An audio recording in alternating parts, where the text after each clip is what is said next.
Eu nem pegaria esses exemplos maiores, Dilma, Congresso Nacional, porque eu não sei se o Congresso Nacional perdeu. O Congresso Nacional estava discutindo a PEC 37 e resolveu não aprovar. Podia ter sido aprovado ou não. Mas deu-se uma vitória do povo. Mas eu não sei se foi. Na minha concepção, eu penso que a PEC não seria aprovada. Pelo que ela, desde antes, desde quando ela veio a público, desde quando ela nasceu, assim como a PEC 33, eu penso que ela não será aprovada também. Não foi por causa da opinião pública, não foi por causa do manifesto de agora. Então, eu não entendo que o Congresso Nacional foi rejeitado. Talvez o autor da PEC 37 foi rejeitado, talvez. Mas o Congresso não. O Congresso tomou a decisão que cabia ele tomar naquele momento ali. Mas o que ficou é que o povo ganhou. Exato. Eu não tiro essa dimensão. Sim. Mas eu pegaria um exemplo mais pontual, que eu venho manifestando já a minha preocupação há mais tempo, é a questão do retorno da passagem de ônibus para o preço velho. Isso. Nós já dissemos aqui, se parte, não importa se é de 2,70 para 2,90, para 3,50, enfim, se parte de um valor, aumentou o valor, e depois, com base na ameaça da pressão, se volta exatamente aquele mesmo valor anterior... Depredação, vandalismo, essas coisas. De duas uma, ou esse aumento não era necessário, era um abuso, ou ele era necessário e o governo, as autoridades competentes ficaram receosas.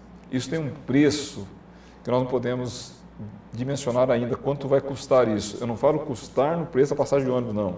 É custar para a segurança jurídica, porque as instituições consolidadas do país, não só os três poderes, os diversos órgãos públicos do país, cada qual é investido de atribuições específicas.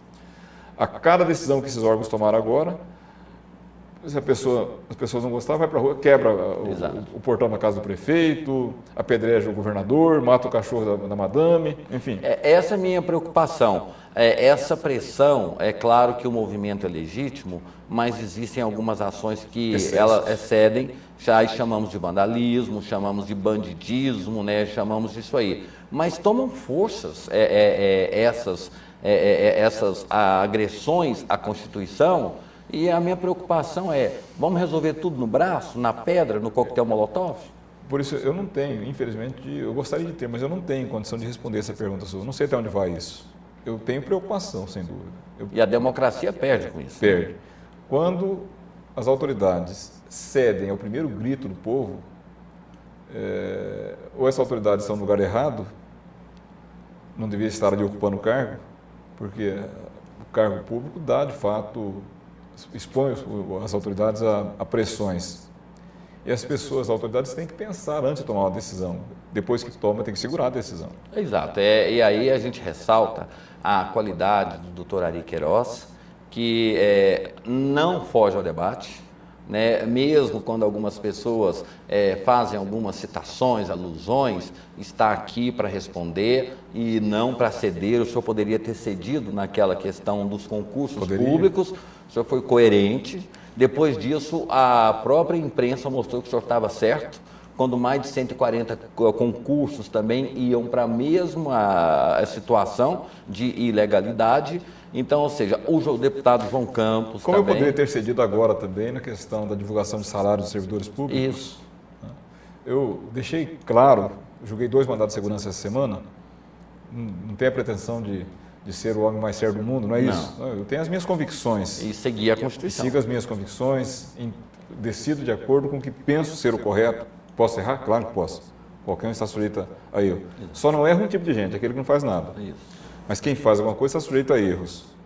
Mas analisei todos os aspectos da divulgação do salário dos servidores públicos e, sinceramente, eu não vejo razoabilidade para isso. Até se a legislação falasse em divulgar salários das altas autoridades, de deputados, de prefeitos, de magistrados, de promotores, de procuradores, de governadores, até o assunto mudaria de enfoque.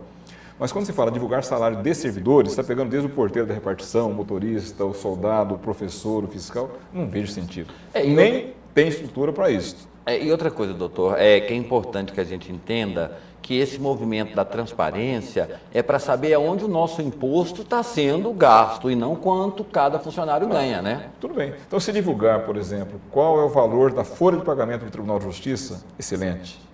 divulgar o valor da folha de pagamento do Departamento X do Tribunal de Justiça, quanto se gasta com o Departamento de Licitações, Isso. quanto se gasta com a diretoria geral, quanto se gasta com deputados, Isso. quanto se gasta com servidores. Não acho errado. Nunca achei. Agora, quanto ganha falando de tal? Aí você quer entrar na vida privada do indivíduo. E aí vai ter que passar por cima de mim enquanto eu estiver aqui nessa... É mais uma interferência do Estado, né? Foi a brincadeira que eu fiz aqui, porque a pessoa bateu o pé e sai correndo. Mas do ponto de vista jurídico, essa minha convicção não é fácil mudar. Não, e nós temos que ter, doutor, porque eu sempre falei em episódios recentes que governo frágil é povo desprotegido, judiciário fraco é cidadão sem justiça, legislativo fraco é cidadão sem direitos e o executivo fragilizado é um país sem comando. Então, virar uma balbúrdia. Vira, exato. Eu quero até convidar o senhor para um próximo programa para a gente falar sobre esse assunto que é importante, porque precisamos de uma reforma política, mas cada um tem uma. Conversaremos. Eu vi, por exemplo, da OAB, eu cito a questão da OAB, a CNBB, cada entidade tem uma reforma política. Em todo lugar, em qualquer situação que tenha mais de duas pessoas, melhor, mais de uma pessoa reunida, duas ou mais pessoas reunidas, alguém tem que liderar. Isso. Porque senão vai virar bagunça. Esse é o medo do Brasil, que eu tenho do Brasil. É preciso ter um líder. Se o líder está errado, troca o líder, mas tem que ter um líder. Exatamente. Eu acho que, inclusive, parabenizo esse pessoal do movimento do Passe Livre, que quando viu que virou bagunça, não quero ligar o nosso nome a esse vandalismo. Né? Estamos fora. Então, assim, foi um ato de coragem, como o senhor tem. O deputado João Campos, quando falou sobre a questão da PEC 37, ele foi muito defende coerente. as convicções dele. Exato, a gente precisa ter isso. Tem que respeitar as pessoas. E aí pessoas. muda-se o parlamento a partir de pessoas iguais ao senhor, deputado João Campos e tantos outros que tem por aí. Para finalizar, o Eduardo de Jardim América, ele pergunta, em crimes de corrupção, como o mensalão, por que a justiça não obriga os réus a devolver o dinheiro desviado? São dois fatos, duas situações distintas. Obriga sim, mas por um outro processo. Primeiramente que existe a consequência da perda dos bens adquiridos com o produto da corrupção, sem prejuízo, paralelamente a isso, da ação de enriquecimento, que é uma ação de indenização, para cobrar o ressarcimento de todo o lucro que essa pessoa obteve, porque existe um princípio de direito, ninguém pode enriquecer sem ter dado causa justa, causa legítima. O problema é que nós vemos, e a imprensa tem parte de culpa nisso, divulga o lado do crime, não divulga o lado do civil, que é a reparação do dano. Tem também, Eduardo. Pode ficar preocupado que existe. Aí, parabéns, doutor Ari. Obrigado, André. Olha, agradeço muito, desculpe ter tomado esse horário precioso do senhor, porque afinal de contas, né? Não, estou fazendo regime.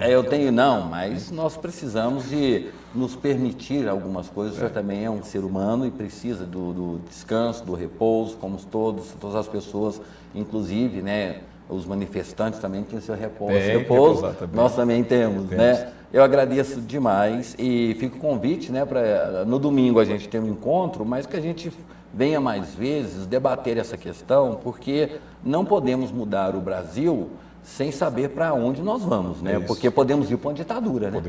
Podemos, é um grande risco esse. Sem volta. Exatamente, aí não tem volta. Doutor Ari, obrigado pela aula, não pela entrevista. Obrigado, telespectadores. Continue com o André Marques aí, que eu vou me retirar agora, eu tenho audiências aqui.